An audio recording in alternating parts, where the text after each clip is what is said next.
à Previdência. E é toda essa articulação que está ocorrendo nesse instante. E aqui a gente vai conversar, como sempre no Raio X da Política, com os personagens envolvidos nessas negociações. Vou mostrar aqui, Valtinho, agora, os senadores conversando, o senador José Aníbal, do PSDB, e Espiridião Amin, do Progressista, cada um com a sua posição diversa e que ficou evidente lá na Comissão de Constituição e Justiça. Senadores, gostaria, antes de tudo, agradecer aos senhores pela participação ao vivo aqui na Globo News. Deixa eu vir aqui para conversar melhor com... Exatamente. Não, aqui não tem briga. Só diálogo e conversa, né? Ele já está querendo provocar uma briga, eu vou ser o juiz. Não, nada disso. A gente vai falar sobre os precatórios, né? Houve a votação na Comissão de Constituição e Justiça, apesar das dificuldades do governo, uma aprovação. 16 votos a 10. Agora o relator Fernando Bezerra tentando negociar para votar ainda hoje no plenário, vinculando 106 bilhões a gastos sociais, a Previdência. Então, a primeira pergunta para os dois: isso será suficiente para o governo conseguir uma maioria, já que é uma proposta de emenda à Constituição, começando pelo senhor, Espiridião Amin, o senador José Aníbal? Prefiro José Aníbal. Olha, em primeiro lugar, essa PEC chegou aqui como PEC dos precatórios. Ela está começando a ter um ar de PEC do auxílio emergencial e da Seguridade Social. O governo tem feito algumas concessões, avançado bem nesse sentido, mas nós não sabemos exatamente qual é essa forma final. Ela acaba de ser mencionada faz uns 30 minutos e ela implicaria em, primeiro, vincular qualquer espaço fiscal, qualquer recurso adicional a auxílio emergencial e seguridade social.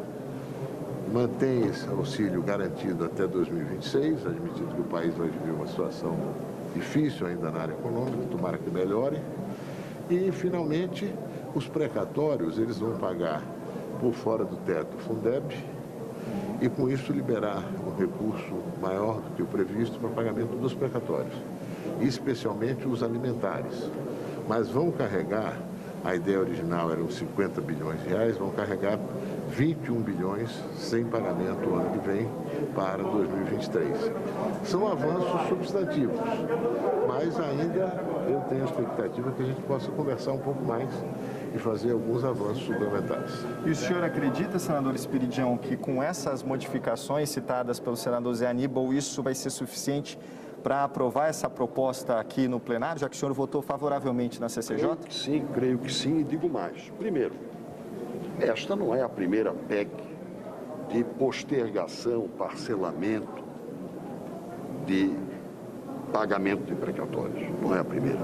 Desde a Constituição de 88 que nós temos tido várias propostas de emenda constitucional, algumas até contestadas pelo Supremo, nos momentos de emergência, de moratória, digamos assim, de dificuldade de pagamento. Primeiro pelos estados e agora pela União em função da emenda constitucional do teto de gastos. Então, esta solução é uma solução a revisar. Pelo quê? Pelos fatos. Se isto não for apenas um ponto fora da curva e revelar uma tendência de risco fiscal maior, esta PEC talvez tenha que ser reavaliada e modificada daqui a 1 ou 2 anos.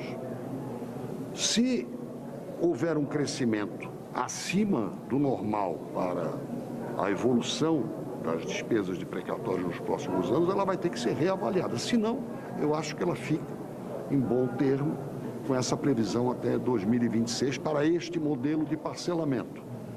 E a destinação, predominantemente, para auxílio emergencial e para a seguridade, eu acho que satisfaz a todos nós em termos de clareza e redução do âmbito da emenda constitucional que veio da Câmara, como falou o senador José Aníbal. E eu emendo essa pergunta para o senhor, senador José Aníbal, com essa vinculação, como votará o PSDB aqui no plenário? E mais uma reflexão que eu deixo aqui para o senhor, que é relacionada à excepcionalidade que foi criada para a Lei de Responsabilidade Fiscal e a não indicação da fonte de financiamento, né, a partir de 2023. Isso não preocupa o senhor? Muito. E a questão da Lei de Responsabilidade Fiscal também está sendo objeto de negociação. Não infringir a Lei de Responsabilidade Fiscal. Também não há espaço nenhum para emendas de relator. Orçamento paralelo, nada. O que eu acho que é importante nisso, nesse momento, é essa evolução que é emergente, mais do que urgente. As pessoas precisam receber esse auxílio. Nós vamos conseguir atender não 17 milhões de famílias, mas provavelmente entre 20 e 21 milhões de famílias, o que é um acréscimo importante. Né, na medida Exatamente. Então, nós estamos evoluindo, as coisas estão avançando e achamos até que realmente seria muito bom que tivéssemos hoje um tempo adicional para receber o texto, um novo texto, isso foi objeto só de conversa, e votarmos amanhã, porque se houver um entendimento, se pode convergir na votação. Se não houver, então a gente vai disputar no voto. Quer dizer, ainda não há esse entendimento, está sendo negociado, né? Nossa parte do PSDB, o próprio líder me procurou agora, e aí, como é que vai ficar? Eu disse a ele um pouco do que sabia, e ele me disse, olha, talvez a gente tenha que conversar mais com o governo, né? Precisa de um prazo adicional. Porque os senadores, há uma preocupação importante, muito responsável. O Senado quer votar sabendo exatamente o que está votando e de que modo isso vai realmente estar destinado fundamentalmente à assistência social e à seguridade social. Os senadores não querem abrir outros espaços. E tudo que tem a ver com 23 é outra história. Eu acho que nós, com isso, estamos conseguindo, para este período de governo que resta ao atual governo, manter relativamente blindado, né, o teto e mesmo a questão dos precatórios. Você pode até dizer, não, diminuiu o calote. Estava previsto para 50 bilhões, vai ser de 21. De qualquer maneira, diminuiu com algumas condições, pagando Fundeb e dando prioridades a precatórios alimentares, de pequena e média monta, enfim, fazendo aquilo que é mais sensato fazer. Mas não é a proposta, a ideia original que tínhamos era realmente pagar todos os precatórios e iniciar um processo de revisão. O senador Espírito a mim tem mencionado situações em que os precatórios, melhor analisados, eles podem levar a uma revisão da conta. Eu queria passar isso também para o senhor, para encerrar aqui nossa conversa, senador Espírito Amin, com relação a isso que foi dito pelo senador Zé Aníbal.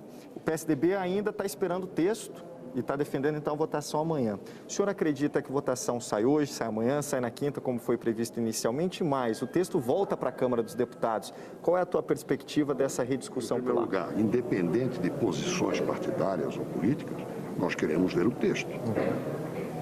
Eu nasci no dia de São Tomé. Verdade. Você que sabe que é verdade. Então, nós todos queremos ver o texto e compreendê-lo.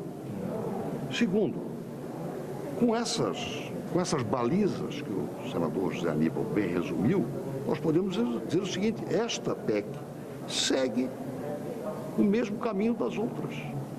Prioridade aos pequenos créditos que o governo tem que honrar. E postergação, parcelamento para os grandes. Chamar isso de calote é uma inovação, porque a prática não é inovadora. Já tivemos outras emergências. Isso está muito bem resumido na história que nós levantamos. E quanto a esses resguardos, olha, isso aqui é para atender o auxílio emergencial, que passa a ser perene, que já é uma decisão consagrada aqui na Casa por unanimidade. E ampliado.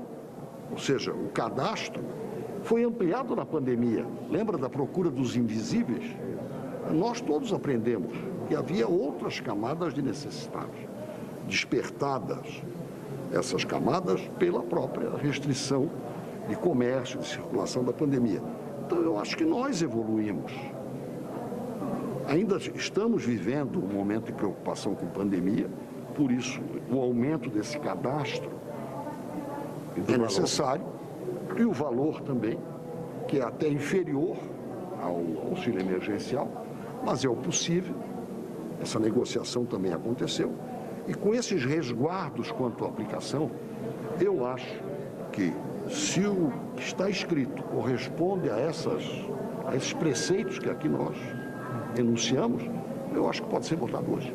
Então é isso, Tralho. Eu agradeço ao senador Zé Aníbal e Espírito Amin pelo papo aqui no Raio-X da Política. Agora, a expectativa para saber se esse texto será apresentado, se nele estarão esses pontos negociados. E aí sim, vamos dar uma olhada se vota hoje, se vota na quarta, se vota na quinta, como é que vai ser essa votação. Você vai abrir mão daquele adicional de periculosidade que você queria receber caso houvesse algum conflito. Nenhum conflito aqui, terminamos em paz no Raio-X da Política, como sempre, né, Tralli?